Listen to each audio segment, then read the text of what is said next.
Hey everybody, it's Josh, the Firearm Convention. So today's video is going to be on your first AR-15. This is pretty exciting for a lot of people. When they make that plunge, they say, man, I really want one. I mean, it has become America's rifle, okay? It's like the best-selling rifle, by type in the United States. So before we go into, are we going to buy it? Are we going to build it? What do you, all that stuff. I want you to do two things. I want you to, one, sit and think about what you want it to look like. Because this is important, whether you think it is or not. If you don't like the looks of it, even if it's everything you need in a gun, you're going to want to change it later. It's going to cost you more money. So I want you to sit down and think about what you want it to look like. Do you want it to be like a retro rifle, like maybe an M16A1 or an M16A2? Do you want it to be a sub 6 pound lightweight rail gun, with a 14.5 inch pin barrel or a 16-inch lightweight barrel, really lightweight rail, just optimized to be a lightweight firearm? Do you want it to be an SPR or a DMR, which is a special purpose rifle, or a designated marksman rifle? Those normally have a longer barrel, not quite 20 inches, but normally they're about 18 inches or 16 inches. They're a fairly heavy barrel. They're going to be a match barrel. They're going to have some form of optic on top of it that has magnification. Okay. Do you want it to be an AR pistol? Starting out. Do you want it to be a kind of an in between? You don't really want like one of those tiny little 7-inch pistols. But you don't want a 16-inch rifle. So do you want to build like a 10, 11, or 12-inch, AR-15 to kind of do everything you want to do, but without having to worry about, having a rifle or doing a pistol? Like if this is going to be your only gun, that's a really good option, an 11 or 12-inch firearm. So, and it'll keep you out of the NFA crowd as well. You won't have to pay the $200 tax if you do it as a pistol and all that fun stuff. Or maybe you want it to look like an M4 carbine, which is, standard issue. Do you want it to look like that classic M4? And if that's the case, awesome. All that works, and it works really well. So think about that. Just Google image AR-15s, or, whatever. Like just Google image search ARs in different styles and look and see what you really like versus what you need it to do. Is this going to be a range gun? Like a gun that you go plinking with, you go have fun at the range, whatever. It's going to be a blaster. It's not really your mainline rifle. Or is this rifle going to be more on the line of your go-to weapon? Like say, a home defense scenario or a Red Dawn type situation, one of those tyrannical government situations, where you have to use this firearm in defense of your life and liberty in pursuit of happiness. If that's the case, that's a whole different firearm from a range blaster. And while they share the same receiver set, they're not related by a lot. So do you want to build it or buy it? That's a big question. If you're mechanically inclined at all, you can build your own. And that'll give you a little bit cheaper on the price if you're buying, the same components that you could do on a build. Like here's a perfect example: primary PSA, Palmetto State Armory. You can buy a complete lower from them, an M4 lower, and a complete M4 upper from them, and that's going to run you like $350, $360. But if you buy it disassembled to where they don't do the assembly, then that's going to run you about $330.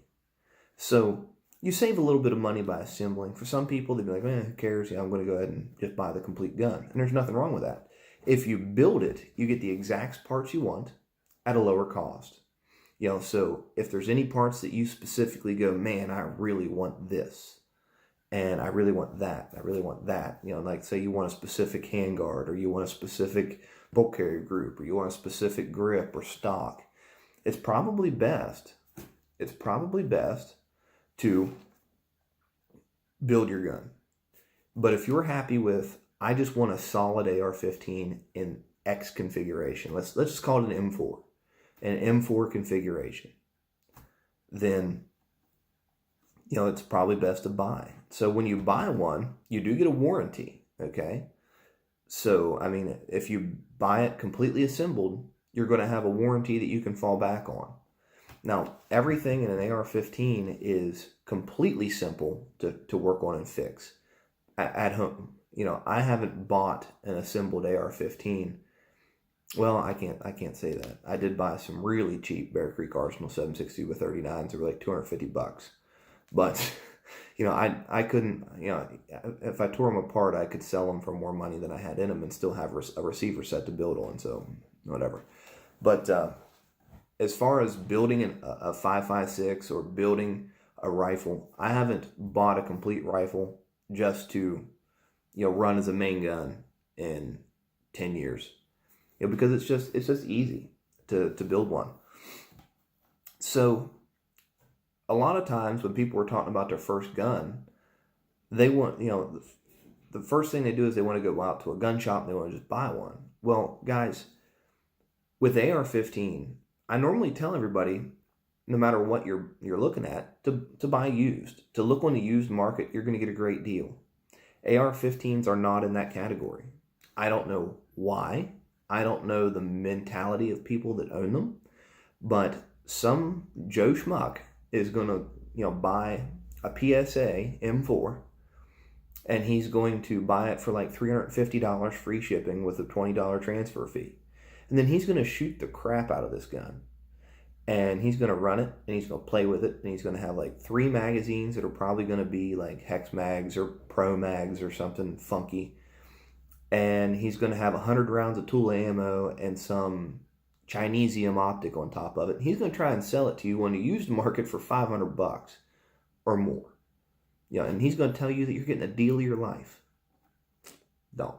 Unless you know AR-15s, don't buy used. It's a quick way to get somebody's problem child. It's a quick way to get hosed. Okay? So something else that we need to take into consideration is,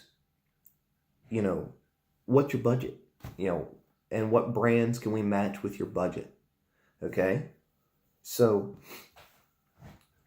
I'm gonna get some flack on this, but for the most bang for your buck right now, period, the ultimate dollar for budget, the value for dollar spent right now, the best you can get is Palmetto State Armory. They have the best for the ultimate in budget and reliability. You can get a firearm complete from them, and if you're not signed up for their daily deals, go to their website, Palmetto State Armory, and sign up for their emails. They'll send you a daily email with different stuff that they've got on sale. I haven't seen anything on their email list that's not free shipping. Okay, and it's not just AR-15s. There's pistols, there's ammunition, there's magazines, there's I think there's even Springfield M1As on there. So that's where you need to look for cheaper but solid stuff. Okay, you can get a complete upper and lower, right now for about $350 to $360 shipped to your FFL. That's push the 2 pins in and go shoot. You're done. Or you can buy a kit, and you can assemble your lower, and it'll be an entire kit. It'll have all the parts for your lower receiver. It'll have a completed upper receiver, and all you got to do is buy the lower receiver. Now, normally when they do that, they'll have a lower receiver on sale for about $40. So it's normally about $299, to $319, depending on what the kit is. And then, the receiver's about $40. So there's that option if you really want to just learn to put one together. So as far as, the best bang for your buck right now on the market, you can't beat PSA. Is it going to be the most accurate firearm you've ever shot in your entire life? No. Is it going to be all premium parts? No. But is it a no-nonsense firearm that's going to give you 2 to 3 inches at 100 yards, which is the bottom of a Coke can at 100 yards, with practice ammunition? Is it going to run? Yes. It's going to do everything you need it to do as a cheaper budget alternative. Conversely, there's another company that does the same email stuff that I want you to stay away from entirely for your first firearm. They deal in Chinesium garbage, and that's classic. okay? Classic Firearms on their daily deals sells some junk, so you're going to have some serious issues. Now, I'm going to get some people that are going to say, well, I've never had an issue with my XYZ. You haven't ran it hard enough yet. Take it to a class, come back, comment on the video. And I'm not trying to be a brand snob, okay?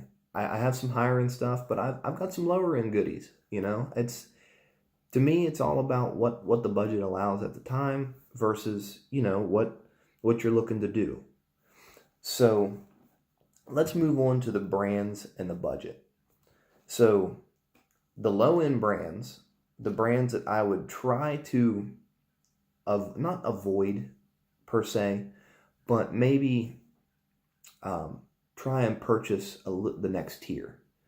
So the low end brands are going to be like Olympic Arms, Bear Creek Arsenal, Anderson, Omni, the Omni Max hybrids, and New Frontier Armories. Now I'm gonna preface this by, if you're looking for an AR receiver or an AR-15 and it is anything but aluminum, run away. They're going to break. They will break.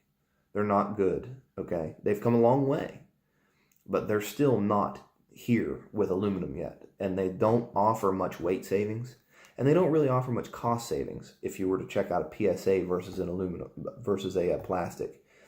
So just try and stay away from anything polymer on your lower and upper. It's not worth it.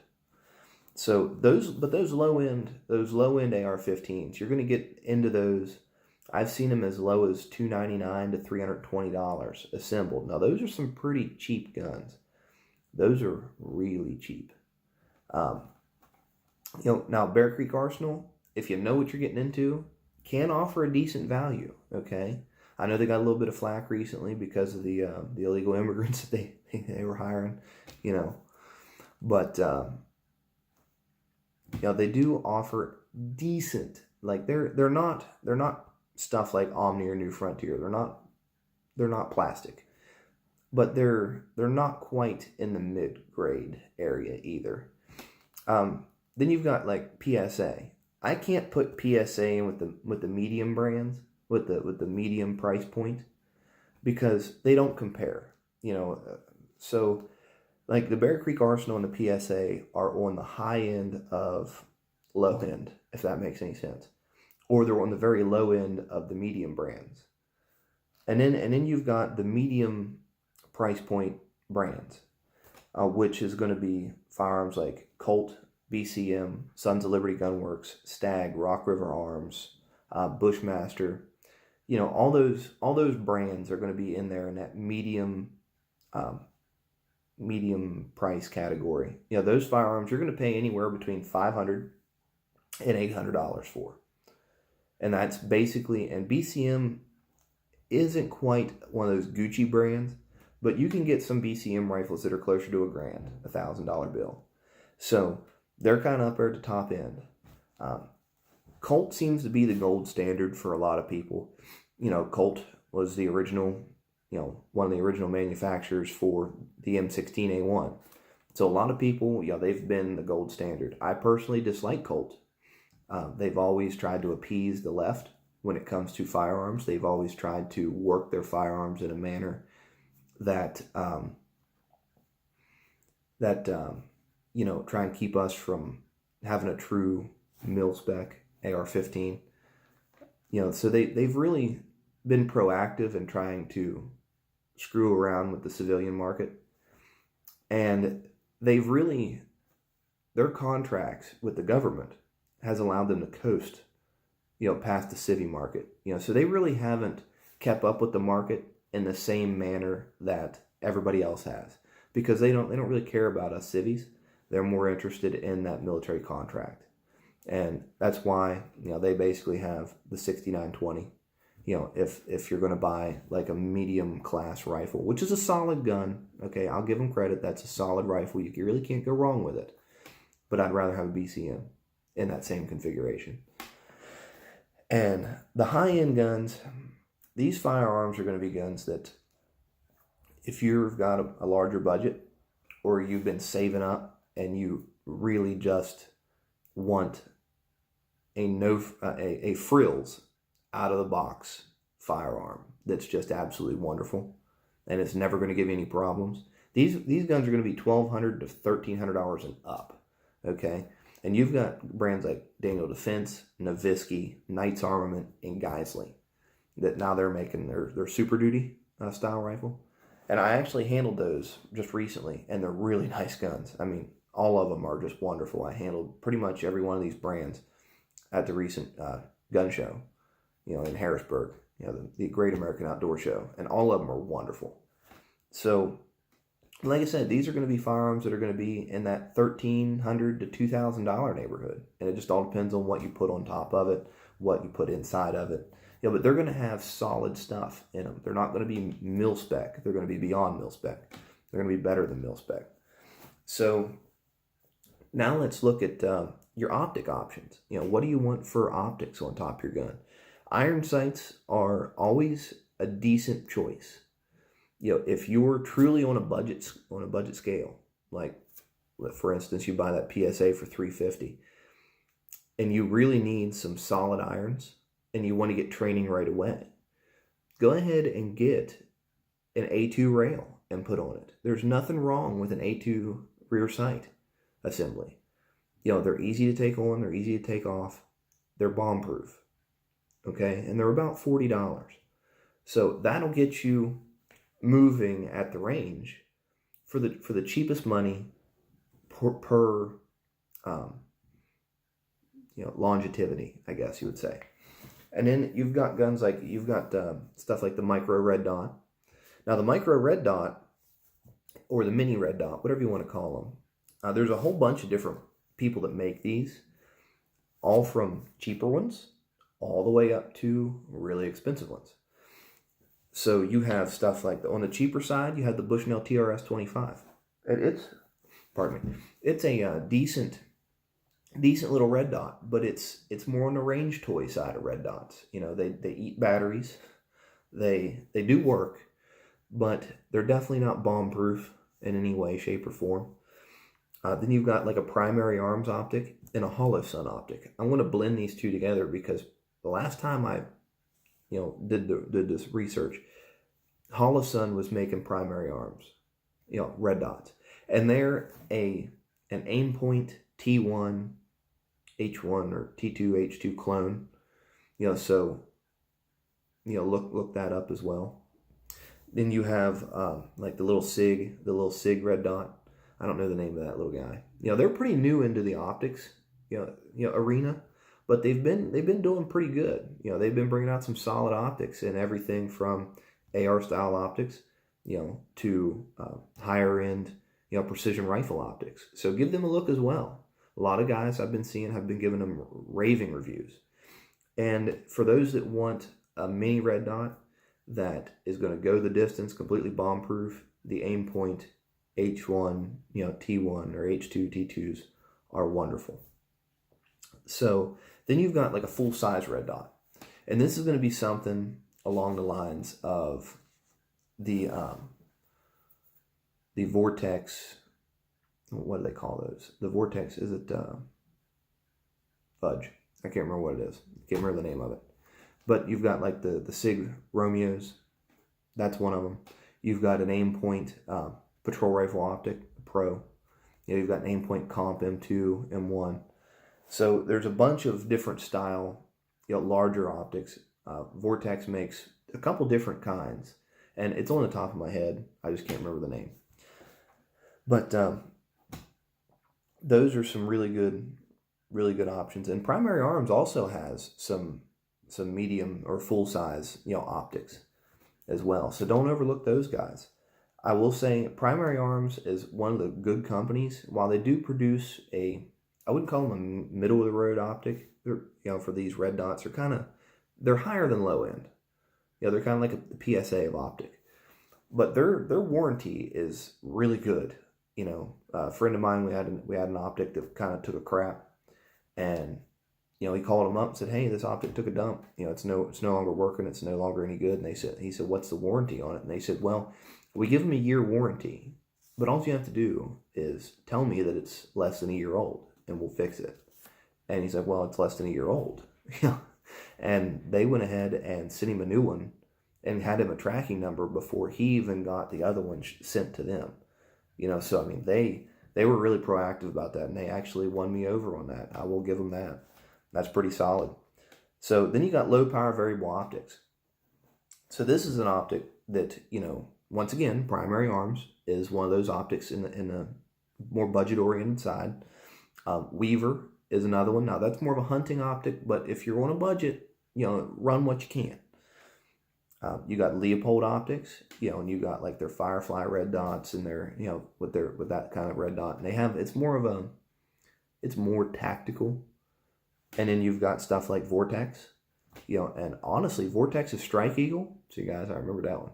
I just ordered one of those. The Vortex Strike Eagle 1-8 is a really good optic, and it's came down in price a lot. I just ordered one from Palmetto State Armory with their cantilever mount for $297 shipped to my door with the mount, and it's the 1-8. Normally that optic by itself is $449 everywhere. And they sold it out the door with a mount for $279 shipped. I mean, it's on the way here now. I can't wait to play with it. And then on the higher end side of these low power variable optics, you can do the Night Force. They have the Attacker, the ATACR in 1-8 now coming out. So I mean, there's even $1,500, $2,000 optics for AR-15s right now. And I mean, I really can't not say anything about AR-15 optics without bringing in the ACOG. The OG of military rifle scopes. They're proven. They're proven to work. Are they the best for every situation? No. I'll tell you that right now. They're not. They're not the best for every situation.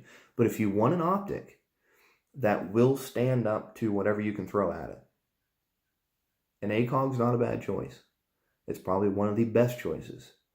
It's proven in combat. They've been shot. They've survived IEDs. They've survived, everything. They are, troop proof for the most part. So that's why their price tag is so high. But even now you can get a decent little 3.5 power ACOG. I just saw them on Primary Arms, their website, for I think it was $820. It was a little 3.5 power with the red chevron and the drop compensator in it. So, there's that option as well. If you want a Life and Liberty style gun and you want that kind of an optic, it's available. So let's move on to magazines. Magazines are one of those things that are easy to get along with. Basically, Magpul anything. As far as their magazines, 10s, 20s, 30s, the D60s if you really need to have a 60 rounder. And it's America, so I'm not judging. But Magpul anything for AR-15 magazines, wonderful. Absolutely wonderful. Their Gen 2 mags right now are like $9 a piece, and they're great. You can get those on brownells.com. And they have a wide assortment, different colors and everything, of different style magazines for your guns. Okay, so you can get windows, no windows, Gen 3s. I mean, they go up to like $14, $15 for the newest and latest generation. But for the no nonsense, no frills Gen 2 PMags, those buddies are like $8.99, and that's hard to beat. Okay, so Magpul is definitely cheap enough that roll with them. And then you've also got the GI mag. That's another great magazine option. They're either going to be aluminum body or stainless steel body. I prefer the stainless steel just because they are a little bit more bomb proof. They do work a little bit longer, better. And PSA sells these. They're the stainless steel D and H mags, I believe is what they are. I've got one over here that we can look at in a minute. And that is a really solid magazine. I've got over 100 of them, and I've never had an issue with any of them ever. They just work. And they're just standard metal GI magazines, 30 round GI mags. Those guys normally run about $5.99 on the daily deal. Okay, so That's another great option. Then you got like the Troy mags and the hex mags. They're not bad. I mean, hex mags, I've been told, are pretty jakey. Okay, so I mean, that would be on the low end if they're given to you. But then you've got, like the Troy battle mags. I've got a couple of those. I bought them, when they were on sale for like $5. They were a Black Friday thing, limit 5. So I bought 5, just to try them out.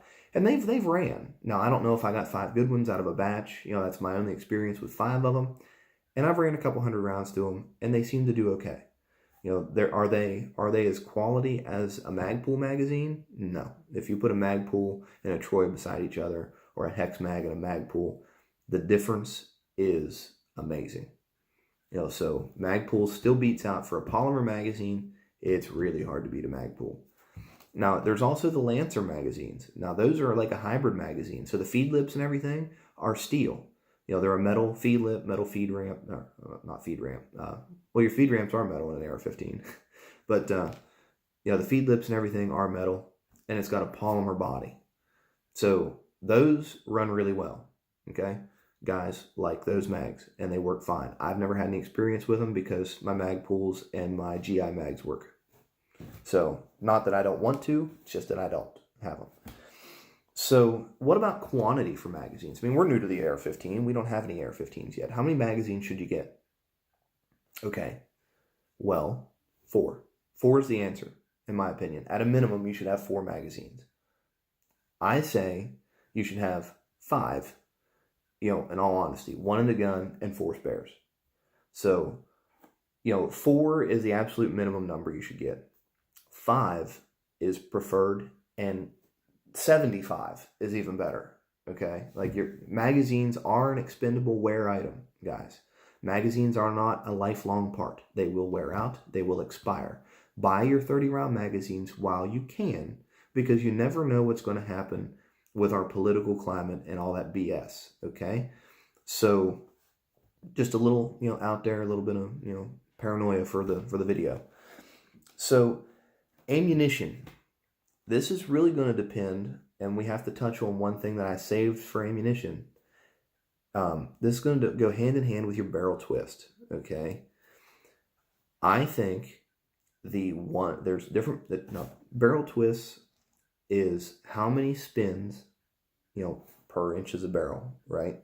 So it's really simple. Let me break it down. If you see 1-8, that means 1 twist in 8 inches. So that means for every 8 inches the bullet goes, away from you, hopefully, it's going to make 1 complete revolution. Now, there's a couple different types of twist, for AR-15s. Your lower end guns are going to have 1-9 twist barrels. These barrels are good for bullets mainly up to about 68, 69 grains. They normally don't stabilize to 77s and stuff like that. They're just too long. The 1-8 twist is a really happy medium. Most of your SPRs and DMRs are going to have that type of twist, the 1-8. Don't get all worried about, is it 5R rifling? Is it 4 groove, 3 groove, 8 groove? Doesn't matter. Just worry about your twist rate. So the 8 twist is a good happy medium between a 1-9 and a 1-7. Okay, so the 8 twist works great for up to 80, 85 grain bullets, 82 grain bullets, like those ultra long bullets that you have to single feed. They work fine for that. The 8 twist does. It also works well with the 55 grain stuff. It's a very good twist rate to play with. Now, I could say that most 1-8 twist guns are 223 Wild and not a 5.56 NATO, which may aid in the accuracy that we see with 8 twist barrels. But that's a whole other video in itself.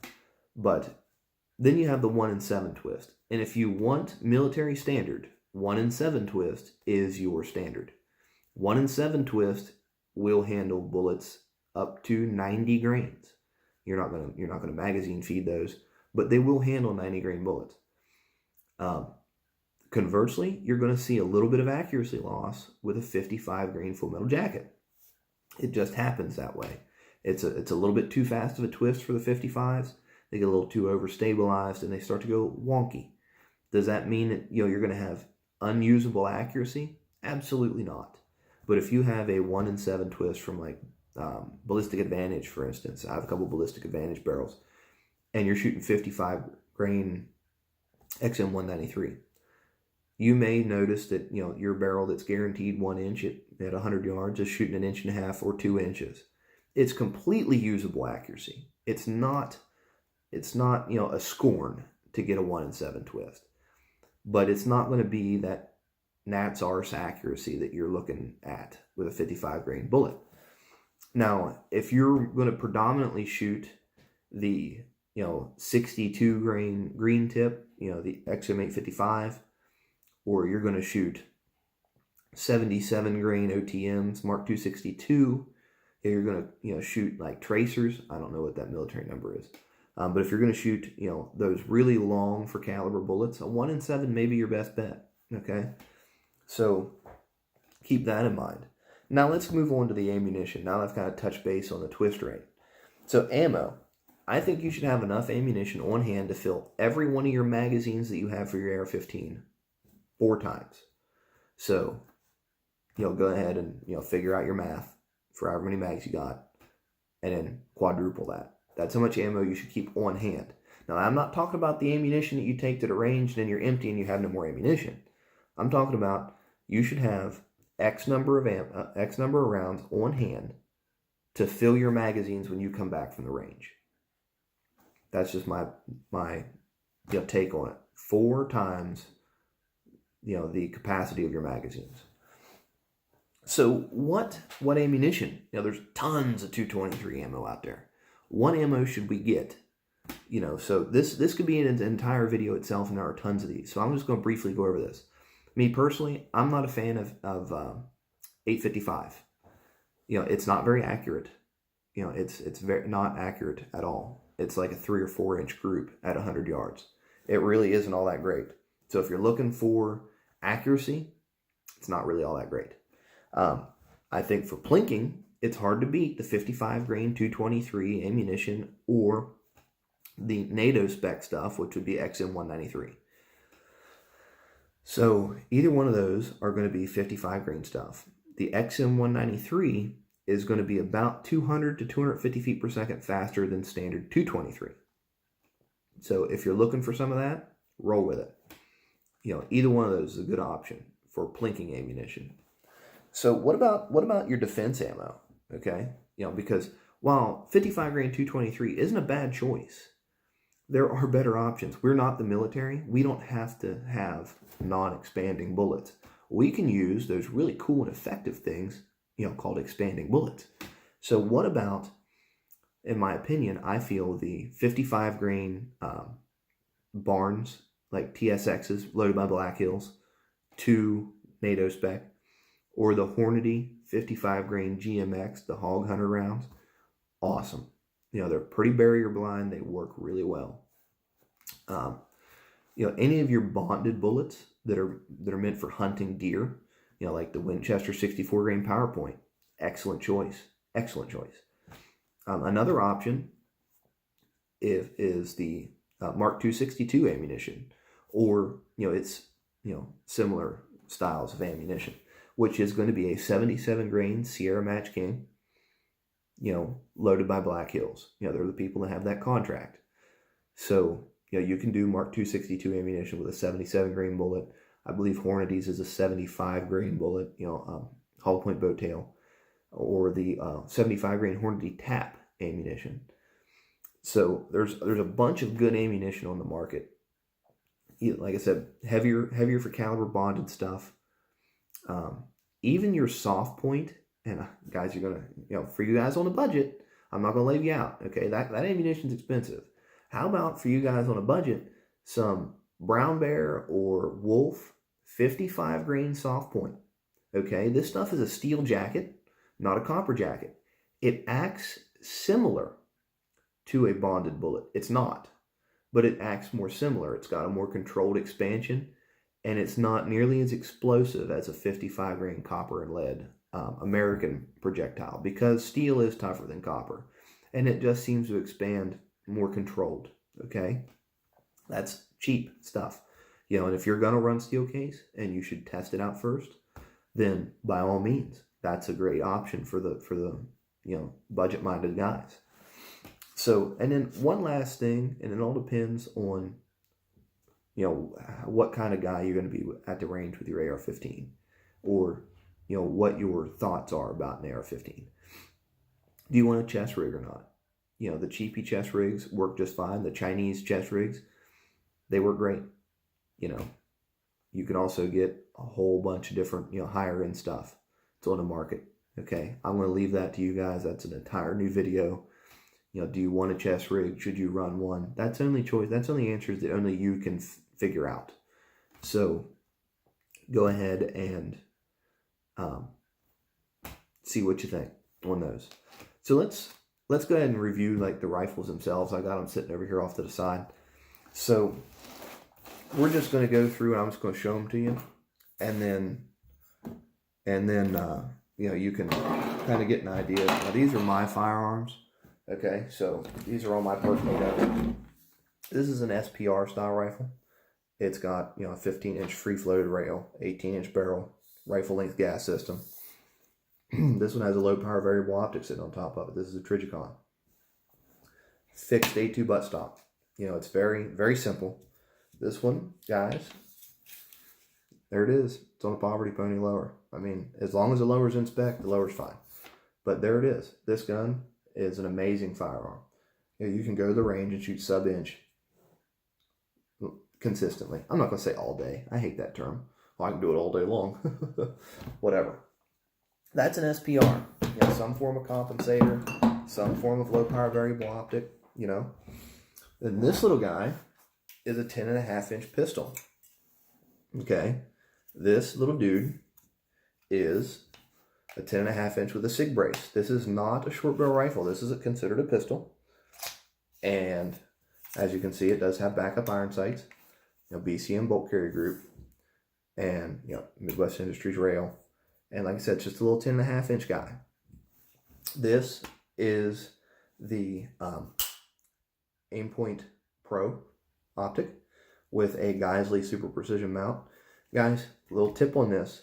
Go to Geisley's website and buy your Aimpoint Pro from them, new, with this mount for the same price that you'll get an Aimpoint anywhere else without the mount. So, you know, they do a great bundle deal. It's literally the same money, okay?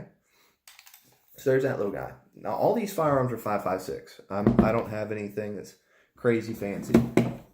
So next we have the lightweight rail rifle. This one is a 16-inch barrel with a Troy rail. Little lightweight, you know, LPVO, and not LPVO, mini red dot.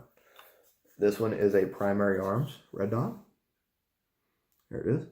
And I've been running this little red dot for a couple years now. I've ran it through a couple thousand rounds of ammunition. They hold up well. They're great. They're great. This one isn't anything really fancy. I mean, it's as light as I can get it without going crazy on parts. This one is sub 6 pounds. It's actually right at 5 pounds and a couple ounces without a loaded magazine. So this is one of those firearms that, you know, if you're going to go hiking, you're going to go on a trail, you're going to go out for a walk in nature, and you just don't want to, you know, not be armed. That's a great choice. True rifle. Now, do you want to build something like this little guy?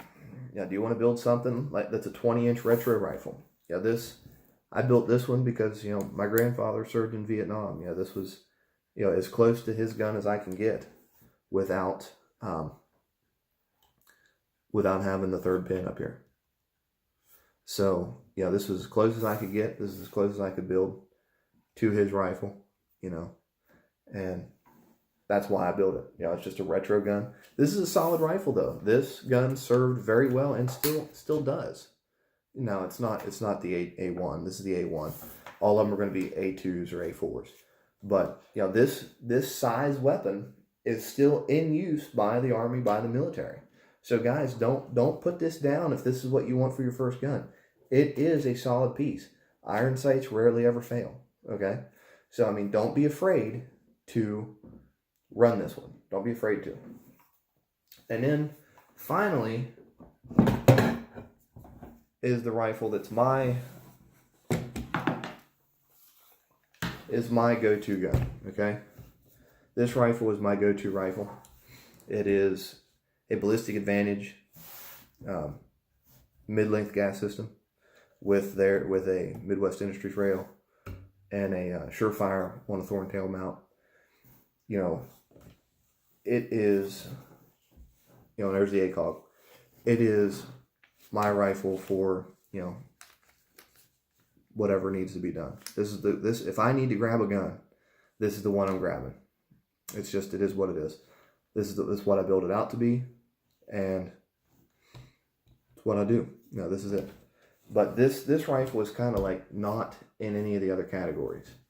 And that's okay if you build a rifle that's not in any of the categories. This one is kind of like a DMR, designated marksman rifle, but not really. It's accurate enough to be that way, and it does have the optic on top of it. But, you know, it really isn't. It really doesn't fit that category. It's more of a modern M4. You know, this one's got a mid-length gas system instead of a carbine, which would be sitting back here. So, you know, it just makes it shoot a little bit smoother. You know, I've got, you know, different springs in it and everything for you know, making it shoot smoother and what have you. And lastly, in my go-to firearm, I do have the Palmetto State Armory magazine. Let me see if I can get that roll mark in there.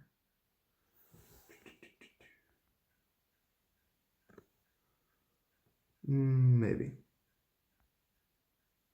Nope. But it is a Palmetto State Armory magazine. It is, just like I said, it just says their name on the bottom of it. And these are the D&H mags. You know, so it is what it is. You know, run whatever you can. And thanks, guys, for watching. I know it's been a long video. If you followed me all the way to the end, if you could give us a like, comment, subscribe, you know, whatever. Let me know what you want to see. You know, we really appreciate it. We're kind of a new channel. And we're just kind of, you know, putzing around and enjoying ourselves. We're not really, you know, doing this for anything other than the entertainment value. So, anyway, thanks for watching, and have a good one.